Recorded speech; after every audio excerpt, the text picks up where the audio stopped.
I'm passionate about using creative means to gather and share the stories of marginalised communities. And so in this research, I'll be exploring and enhancing urban youth agency across the global north-south divide using digital co-design approaches. So specifically engaging with youth in Melbourne in Australia and Saigon in Vietnam, and exploring how the agency is expressed through forms of urban commoning. So commoning could be community gardens, grassroots art programs, cooperatives, and so forth. But because the youth agency and commoning can often be invisible, I'll be using digital creative storytelling methods that can powerfully surface and visualize these stories. But this research isn't just about building knowledge around youth agency. It's actually striving to enhance their own agency themselves.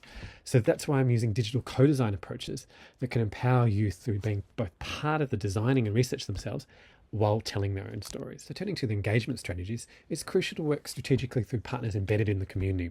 So in Melbourne, that could be RMIT's Place Lab for Tactical Urbanism, community gardens organisations. In Saigon, RMIT's School of Communication Design has great projects in this area, as well as possibly urban agriculture groups as well. So for the co-design part, there'll be workshops with a core participant group that will outline the big picture arc of the project, and then they'll be complemented by the more granular digital storytelling methods. So it could be around photo voice, AR, 360-degree video, and so forth, drawing technical knowledge internally from groups like Code, DIRC, DCAP, and so forth. The challenges with this kind of approach, it's crucial to adapt these digital storytelling methods to the local context, especially given the diversity here, that we really want the technology serving the participants and not the other way around. So that's why the co-design approach will be there and why there'll be a few different rounds to smooth this out.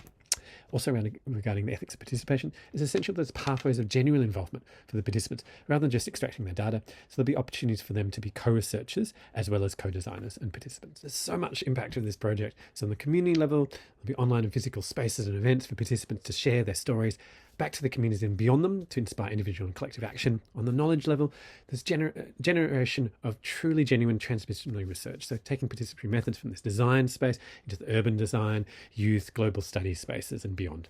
So papers, conference presentations, book proposal, partnerships with research and advocacy networks, internally CERC, CUR, fully leveraging the EIPs, so DCP, Urban Futures, and also externally networks like ORACI to really get this knowledge out there. On the practitioner industry level, there'll be a toolkit created containing the digital co-design and storytelling methods developed to allow these methods to scale and replicate for impact and across the Australia-Asian context. On the advocacy level, there'll be policy briefs and media engagement and so forth, directly with the local government and other stakeholders, and joint advocacy with other aligned initiatives such as the Growing Up in Cities 3 project and advocacy organisations such as FYI, ACAC, and so forth. So this vision requires funding well beyond this fellowship. So I'll be strategically looking at ARC, DECRA and industry fellowships right from the start. So I'm 100% committed to this vision, and I truly hope that RMIT can be the vehicle to make it into reality.